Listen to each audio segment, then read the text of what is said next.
raha mametraka ny tonotaona lasa atsika dia iny efa napetraka hoe isy ny fifidianana ary tanteraka tokoa ny fifidianantsika iny taona 2019 iny sy ny taona 2018 ny mpaminany mahafantatra ny nofy izay ambaran'Andriamanitra aminazy. Ny taona 2021 zany taona ny filoha, taona ny Anna Rose Majeur, ny taona ny 2021. Tsy taona antsika inona ny filazan'izany hoe dinosaure sy ny karazany, tsy ao anatin'izay taona dinosaure izay ary maromaro indray ny isan'ireo izay dinosaure hodimandry amin'ny taona 2021.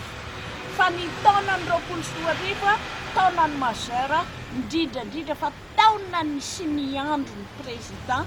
Andry Rajoelina, dikan'izany taona ny fiomanana, taona ny fanamboarana, taona ny fanarenana ny inona zany izay zavatra atao dia tokony ety taona ny filaminana, miezah mifampiteny fa efa majeur anao dia miezah mifampiteny amin'ny vahoakanao ny filoham-pirenena jaina ary ao anatin'izay dia miteny mialoha hoe ny fanimban-javatra sy ny fanoganan-javatra sy ny fanarenan-javatra ataovy amin'ny plasy tsara ary tonga dia malalaka ao antsika ny fonja amin'izay fotoana izay ka tsy tsika tanora mihitsy ny andeha hameno ny fonja fa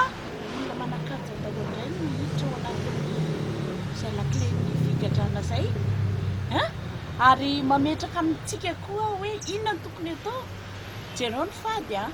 jereo ny azo atao jereo ny mpanofa efa mipetraka daholo na eny amin'ny lalana. Isika tanora tsy tokony ho betsaka no andeha asesesy ny camion ho fady amin'ny moto sy ny zavatra rehetrarehetra amin'ny maray aman-dreny anahy no hitenenako anareo amin'izany zavatra izany. Dia efa Jehovah no mametraka izany ary tamin'ny fahendrena no nametrahany hoe ny herintsika sy ny finoanareo tsirairay na inona finoanareo andeha haka an'ilay nosy kelintsika any ivelan'izay arena akibon'ny tany betsaka be ny ao anatiny fa azontsika io ary mametraka koa satria eto ampovoantany ihany somary misy resaka politika kely na fiainam-bahoaka amin'ny fandoana kely amin'ny any Ambohitrimandraka miteny aminareo ary miteny amin'ny filoham-pirenena sy miteny amin'ny mpitondra fanjakana mihevitra anareo fa tsy misy mamasabera ary tsy mety hanoro anareo ny zavatra misy. Tsy tokony any Ambohitrimandraka mihitsy no isy ny tanàna ahorona tsika hoe tanamasoandro izany fa tokony atsinanana tsika re. Tsy mety ny ipetrahan'ny tanàna tanamasoandro anendrefan'ny manjakamiadana atsika. Inona moa no mipetraka ny andrefana? Zaza trotrolana no mipetraka eo alohan'ireny fa ny zaza tantanana tsy maintsy hoentina amin'ny tanana droaty avy ao atsinanana tsika izany. Ny fitohizan'ny voninahitry Madagasikara eto sao dia miteny izany hoe ao anatin'ny 9 taona ary ao anatin'ny mpilalao-ny barea sy karazan'ireo maro be ny zanako mamasabera ao anatin'ireo ary rehefa mamono baolina izy dia miteny hoe efa hitany sabera, efa hitany sabera izy ny baolina izay ampidiriny zareo ary anisan'ny mitondra vavaka tsy barea ihany no hisonitra ao anatin'ny taona enina teneniko anareo izay fa ny mpilalao rehetra dia tokony anana formany sy anana ny voninahitra hisonitra foana itsika.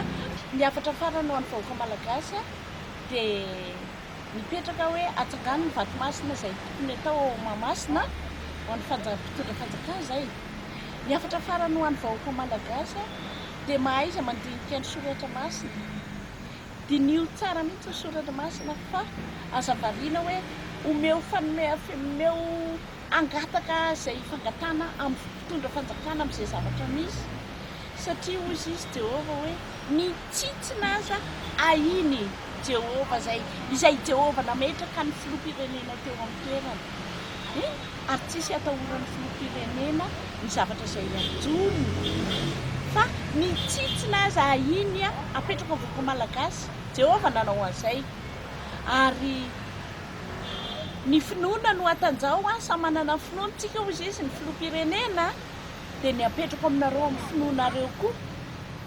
eo amin'ny hoe ozy izy Jehova izay mino sy ataobatisa no vonjena